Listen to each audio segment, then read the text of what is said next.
Hello, வணக்கம் நண்பர்களே. போன பதிவில் நான் உங்களுக்கு மைக்ரோசாஃப்ட் பெயிண்டில் ஆடு புலி ஆட்டத்தை எப்படி வரைகிறது அப்படிங்கிறத சொல்லி தந்திருக்கேன்.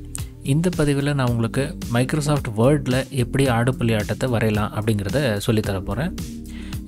மைக்ரோசாஃப்ட் வேர்டில் நீங்கள் ரொம்ப துல்லியமாக இதை வரையலாம். இந்த டெம்ப்ளேட்டை நான் உங்களுக்கு டவுன்லோடில் கொடுத்துருக்கேன். அதாவது நம்ம டிஸ்கிரிப்ஷனில் போய் பார்த்தீங்கன்னா அங்கே ஒரு டவுன்லோட் லிங்க் இருக்கும். அது மூலமாக நீங்கள் இந்த பிரிண்டபிள் டெம்ப்ளேட்டை நீங்கள் டவுன்லோட் பண்ணி பிரிண்ட் எடுத்து விளையாடலாம். சரி, வாங்க இப்போ வீடியோக்குள்ளே போயிடலாம். ஆனால் அதுக்கு முன்னால் நம்ம சேனலில் மறக்காமல் சப்ஸ்கிரைப் பண்ணிவிடுங்க. ஆடு புலி ஆட்டம் தானே, ரொம்ப ஈஸியாக வரைஞ்சிடலாமே, இதுக்கு போய் என்னடா இருக்குது அப்படின்னு நீங்கள் நினைக்கலாம். பட் துல்லியமாக வரைகிறது அப்படிங்கிறது தான் கான்செப்ட். அதை தான் நீங்கள் இந்த வீடியோவில் கற்றுக்க போகிறீங்க. ஸோ இந்த வீடியோவை கடைசி வரைக்கும் பாருங்கள். ஸோ முதல்ல நான் ஒரு நியூ ஃபைலை எடுத்துக்கிறேன். ஸோ இப்போ இங்கே பார்த்தீங்கன்னா இது எல்லாமே கொஞ்சம் கேல்குலேஷன்ஸை யூஸ் பண்ணி நான் பண்ணியிருக்கேன். ஸோ முதல்ல பார்த்தீங்கன்னா இந்த ட்ரையாங்கிள் இருக்குது இல்லையா, இந்த ட்ரையாங்கிளுக்கு ஹைட்டு விடுத்து பார்த்தீங்கன்னா 4 இன்ச்சு பை 4.8 இன்ச்சஸ் கொடுத்துருக்கேன். ஸோ இதை எதனால் இப்படி பண்ணேன் அப்படின்னு கேட்டிங்கன்னா இதில் ஒரு கேல்குலேஷன் இருக்குது. அது என்னென்னு நான் சொல்கிறேன். ஸோ முதல்ல நம்ம ஒரு ட்ரையாங்கிளை போட்டுக்கலாம். ஸோ இந்த ஃபைலுக்கு வந்துடுறேன். ஒரு ட்ரையாங்கிளை போட்டுக்கோங்க. அதாவது இன்சர்ட் ஷேப்ஸ் இங்கேருந்து ட்ரையாங்கிள் எடுத்துக்கோங்க. So height 4 inches, width 4.8 inches இப்படி கொடுத்துடலாம். ஸோ இதுக்கு அடுத்தது மறுபடியும் ஒரு ட்ரையாங்கிளை போட்டுக்கலாம். இதுக்கு ஹைட் சேம் தரப்போகிறேன், 4 இன்ச்சஸ். ஸோ அப்போ தான் அது சேம் ஒரே ஹைட்டுக்கு வரும். ஸோ அதுக்கு அடுத்தது விடுத்து பார்த்தீங்கன்னா இந்த 4.8 இன்ச்சஸ் நீங்கள் டிவைட் பண்ணிங்கன்னு வச்சுக்கோங்க, 3ஆல் டிவைட் பண்ணிங்கன்னு வச்சுக்கோங்க. ஸோ நம்ம கேல்குலேஷன் பண்ணிக்கலாம். கேல்குலேட்டர் எடுத்துக்கலாம். 4.8 இன்ச்சஸ் டிவைடட் பை 3 அப்படின்னு கொடுத்தோம்னா இது 1.6 வருது. ஸோ 1.6 இன்ச்சஸ் இதுக்கு விடுத்தாக நான் கொடுக்குறேன். ஸோ இப்போ பார்த்தீங்கன்னா இது ஈக்குவல் டிஸ்டண்ட்டாக இருக்கும். பாருங்கள், ஈக்குவல் டிஸ்டண்ட்டாக இருக்கும். ஸோ இப்போ இதை கரெக்டாக அலைன் பண்ணிடணும். ஒரு ஆப்ஜெக்டையும் இன்னொரு ஆப்ஜெக்டையும் கரெக்டாக அலைன் பண்ணிடலாம். இதுக்கு என்ன பண்ணணும் அப்படின்னாக்கா நீங்கள் முதல்ல இந்த 2 ஆப்ஜெக்டையும் செலக்ட் பண்ணுங்கள். ஸோ நான் இந்த செலெக்ஷன் டூல் எடுத்துக்கிறேன். இங்கே ஹோமில் வந்தீங்கன்னா ஹோமுக்கு இந்த இடத்துல செலக்ட்டுக்கு செலக்ட் ஆப்ஜெக்ட்ஸ் அப்படின்னு கிளிக் பண்ணிங்கன்னா உங்களுக்கு இந்த ஆரோ பர்மனெண்ட்டாகவே கிடைக்கும். ஸோ இப்போ இப்படி ஒரு செலெக்ஷன் பாக்ஸ் போட்டுக்கோங்க. 2 ஆப்ஜெக்ட்டும் செலக்ட் ஆகும். அதுக்கு அடுத்தது ஃபார்மேட்டுக்கு போங்க. இங்கே அலைன் கிளிக் பண்ணி அலைன் சென்டர். ஸோ அதுக்கு முன்னால் இங்கே ஒரு ஆப்ஷன் இருக்குது பாருங்கள். இங்கே ஒரு ஆப்ஷன் இருக்குது, அலைன் செலக்டட் ஆப்ஜெக்ட்ஸ் அப்படிங்கிறதுல டிக் மார்க் இருக்கணும். ஸோ இப்போ அலைன் சென்டர் அப்படின்னு கிளிக் பண்ணிங்கன்னா இது இந்த ஆப்ஜெக்டினுடைய சென்டருக்கு வந்துடும். இப்போ பார்த்தீங்கன்னா நான் தான் சொன்னேன் உங்களுக்கு, கேல்குலேட்டடாக நம்ம வரையணும் அப்படின்றப்ப சில சேலஞ்சஸ் இருக்கும். இது பார்க்குறதுக்கு சிம்பிள் ட்ராயிங்காக இருக்கலாம். பட் அது கேல்குலேஷனோடு நீங்கள் பண்ணணும் அப்படின்னு நினச்சிங்கன்னா சில மெத்தட்ஸை ஃபாலோ பண்ண வேண்டியதாக இருக்கும். ஸோ இப்போ பார்த்திங்கன்னா இங்கேருந்து இங்கே வரைக்கும் ஈக்குவல் டிஸ்டன்ட் இருக்குது பாருங்கள். ஸோ ஈக்குவல் டிஸ்டன்ஸ் இருக்குது. சரி, அடுத்தது ஒரு ரெக்டாங்கிளை போட்டுக்கலாம்.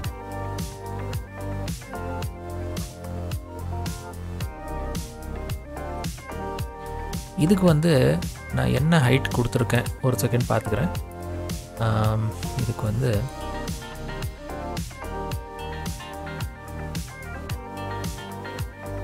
இதுக்கு பாருங்கள், ஹைட் 2 இன்ச்சஸ் கொடுத்துருக்கேன், விட்த் சேம் 4.8 இன்ச்சஸ் கொடுத்துருக்கேன்.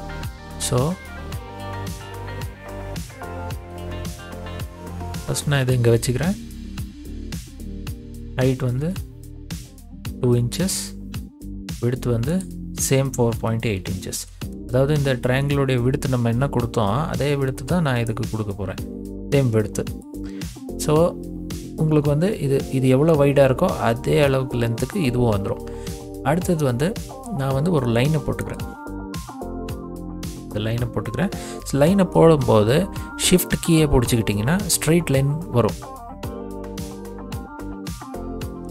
ஸோ ஷிஃப்ட்டை ஒரு கையில் அழுத்திக்கிட்டு அப்படியே லைனை ட்ராக் பண்ணுங்கள்.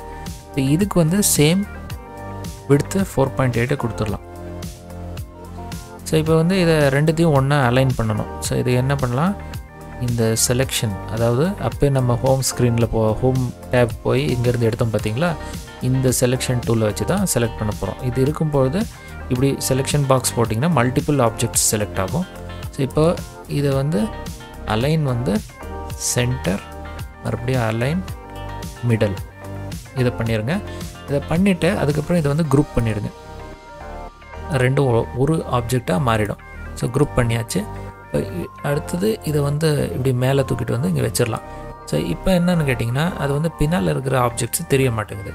இதுக்கு என்ன பண்ணணும் அப்படின்னு கேட்டிங்கன்னா, ஃபார்மேட் வந்து ஷேப் ஃபில்லில் வந்து நோ ஃபில் அப்படின்னு கிளிக் பண்ணிங்கன்னா பின்னால் இருக்கிற ஆப்ஜெக்ட் வந்து தெரிய ஆரம்பிக்கும். இது வந்து டிரான்ஸ்பரண்ட்டாக மாறிடும். ஸோ இப்போ மொத்தம் எல்லாத்தையுமே ஒரு தடவை சேர்த்து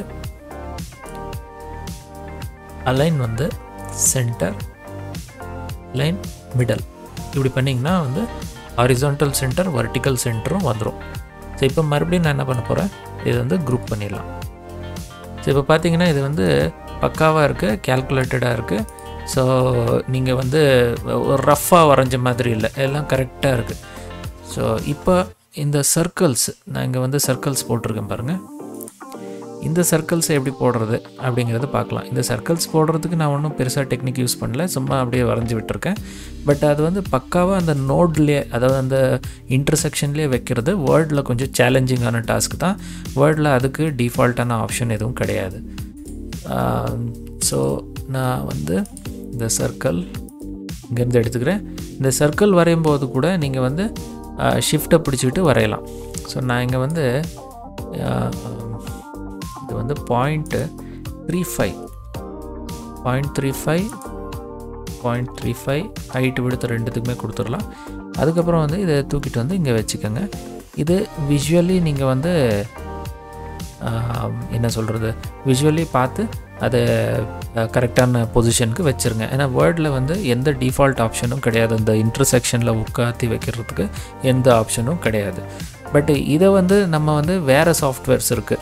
இது இந்த டிசைன் சாஃப்ட்வேர்ஸ், இந்த Coreldraw, Inkscape போல் சாஃப்ட்வேர்ஸ் இருக்குது.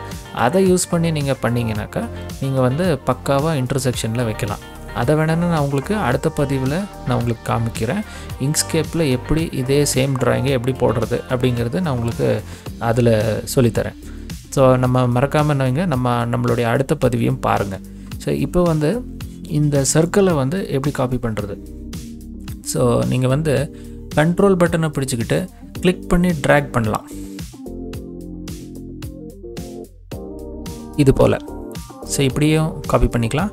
அப்படி இல்லை அப்படின்னாக்கா நீங்கள் வந்து கண்ட்ரோல் டி ப்ரெஸ் பண்ணலாம். கண்ட்ரோல் டி ப்ரெஸ் பண்ணிங்கனாக்களும் கூட காப்பி ஆகும். இந்த சர்க்கிளை கொஞ்சம் சிறுசாக்கிக்கலான்னு நினைக்கிறேன், ரொம்ப பெருசாக இருக்குது. ஒரு இங்கே எவ்வளோ கொடுத்துருக்கேன்னு பார்த்துக்கிறேன், ஒரு செகண்டு. இங்கே வந்து சின்னதாக தான் கொடுத்துருக்கேன், 0.26 இருக்குது. ஸோ 0.26 கூட வச்சுக்கலாம். 0.26 இதை வந்து delete பண்ணிடுறேன், இது வேண்டாம். இதையும் delete பண்ணிடலாம். இப்போ இதை வந்து மூவ் பண்ணி வச்சுக்கோங்க.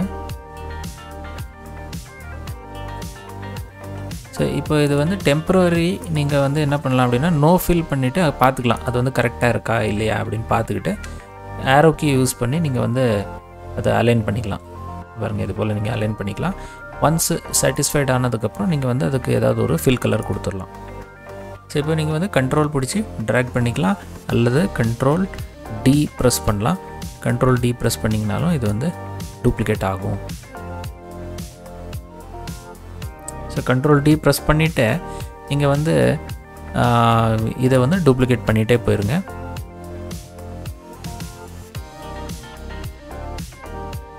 அப்புறம் ஆரோ கீ யூஸ் பண்ணி கொஞ்சம் அட்ஜஸ்ட் பண்ணிக்கோங்க.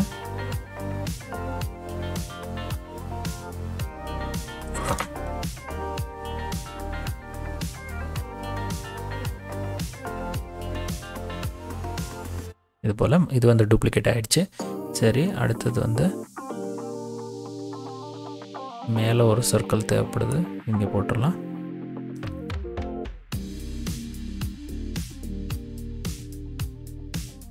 சரி, இப்போ இதெல்லாம் வந்து இப்போ இந்த ஒரு சர்க்கிளை வந்து நான் இதுக்கு சென்டராக மாற்றுறேன்.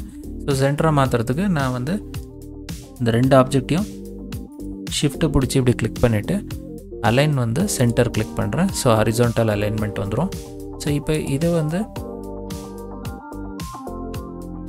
ஷிஃப்ட்டை பிடிச்சிக்கிட்டு இப்படி எல்லாத்தையும் செலக்ட் பண்ணிடுங்க. செலக்ட் பண்ணிவிட்டு அதுக்கப்புறம் வந்து அலைன் டாப் பண்ணிடுங்க. ஸோ எல்லாமே வந்து ஒரு அலைன்மெண்ட்டுக்கு வந்துடும்.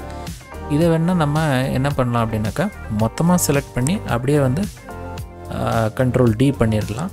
கண்ட்ரோல் D பண்ணிங்கன்னா உங்களுக்கு இது டூப்ளிகேட் கிடைக்கும்.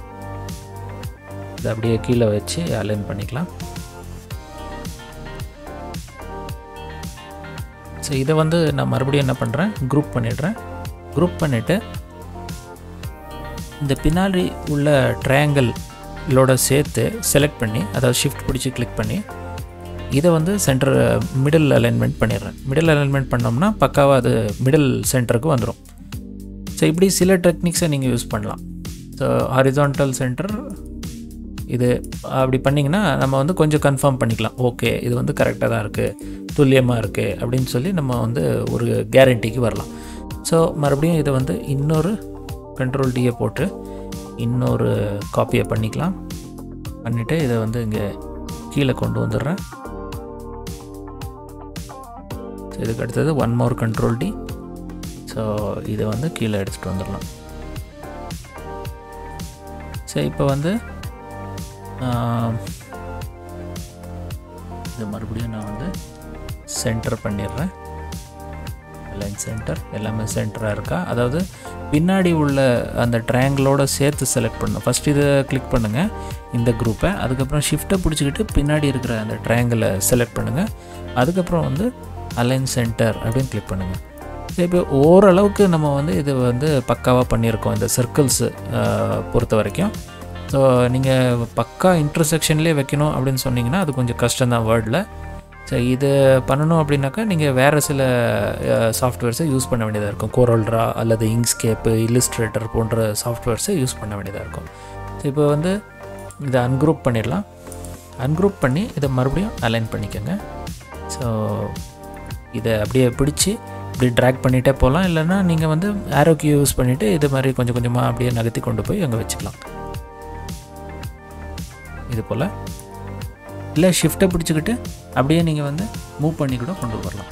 இது போல் இப்போ வந்து ஒரே நேர்கோட்டில் வருவாங்க. ஸோ இப்போ விஷுவலி நீங்கள் வந்து ஜட்ஜ் பண்ண வேண்டியதாக இருக்கும். அது வந்து கரெக்டாக இருக்கா இல்லையா அப்படிங்கிறத விஷுவலி ஜட்ஜ் பண்ணி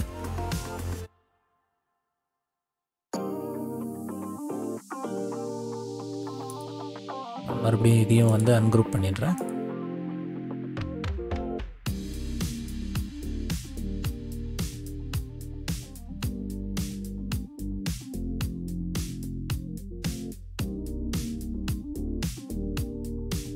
ஷிஃப்ட்டை பிடிச்சி இப்படி வேகமாக கொண்டு வரலாம். அதாவது ஒரு ஷிஃப்ட் பட்டனை வந்து நீங்கள் அழுத்தி பிடிச்சிக்கணும். ஓகே, மறுபடியும் இந்த இடத்துல அன்குரூப் பண்ணிடலாம்.